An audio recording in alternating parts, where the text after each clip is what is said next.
Nikola Jokic has emerged as one of the best young talents in the NBA today.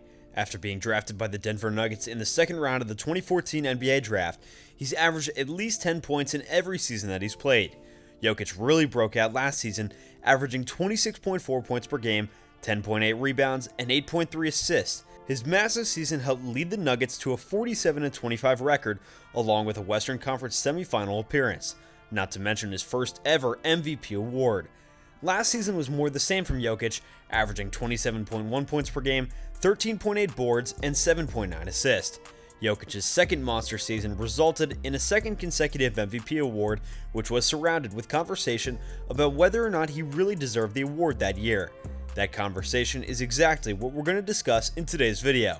Welcome back to our channel, where today we're going to be talking about a question that has been on a lot of NBA fans' minds. Does Nikola Jokic really deserve his 2 MVP awards? Sit back and enjoy. A lot of people were under the impression that Joel Embiid deserved the award this year, and for good reason. Like Jokic, Embiid put up a monster season and was a huge part of the Sixers' success. Embiid averaged 30.6 points per game, 11.7 boards, and 4.2 assists.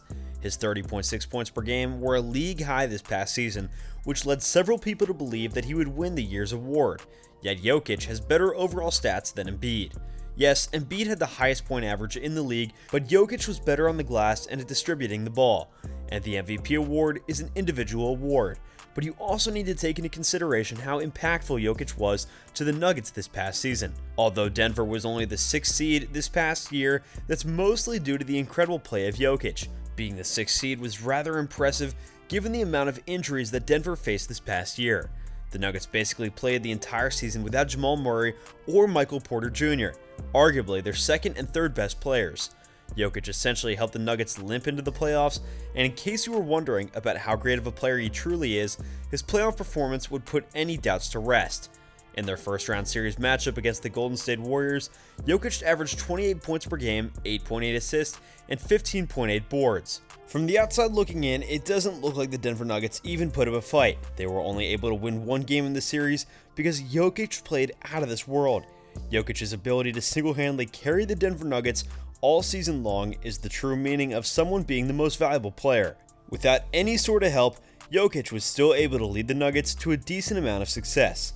Now you might be wondering, didn't Embiid essentially do the same thing? So why didn't Embiid win MVP? Although Embiid had an incredibly remarkable season, he also had a player like James Harden by his side for at least the last few months of the season. Now you can argue that Harden is way past the days of his MVP caliber play, but he still put up very good numbers as the second best player on the Sixers. Harden averaged 22 points per game, 10.3 assists, and 7.7 boards per game. Now, when you sit down and compare his stats to every other player on the Nuggets beside Jokic, Harden has a far superior stat line. The next highest scoring player for Denver was Aaron Gordon, who only averaged 15 points per game, 2.5 assists, and 5.9 boards. Not to mention the 76ers supporting cast is pretty darn good themselves, with guys like Tyrese Maxey and Matisse Thybulle having breakout seasons of their own.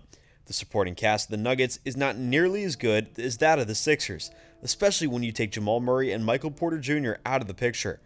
So although Embiid had a remarkable season himself, Jokic's ability to not only put up a better stat line than Embiid, but do so without a top-tier supporting cast just goes to show that he was truly worthy of the MVP award. Nikola Jokic's impact goes far beyond him being one of the top talents in the league who can single-handedly will his team to victory against an entire opposing team.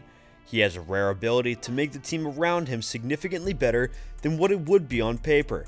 His superb basketball IQ and decision-making ability makes the Nuggets' offense incredibly efficient and lethal, even without him having the majority of possessions in a game. To add on to his already incredible stats this past season, Jokic became the first ever player in NBA history with 2,000 points, 1,000 rebounds, and 500 assists in a single season. That remarkable feat is something that even the great Wilt Chamberlain never accomplished in his remarkable career. Chamberlain came up just short in the 1967-1968 season, finishing the season just 8 points shy of the record. Just another reason that this past season for Jokic was incredibly remarkable. But with that in mind, there should be no doubt that Jokic is certainly deserving of his MVP awards, despite what several fans and critics around the league and every fan in Philly may want to believe. But with that, That's it for today's video, so thank you guys so much for watching. Be sure to smash that like button, subscribe to our channel, and ring that notification bell so that you never miss another video. Thanks again, and we'll see you guys next time.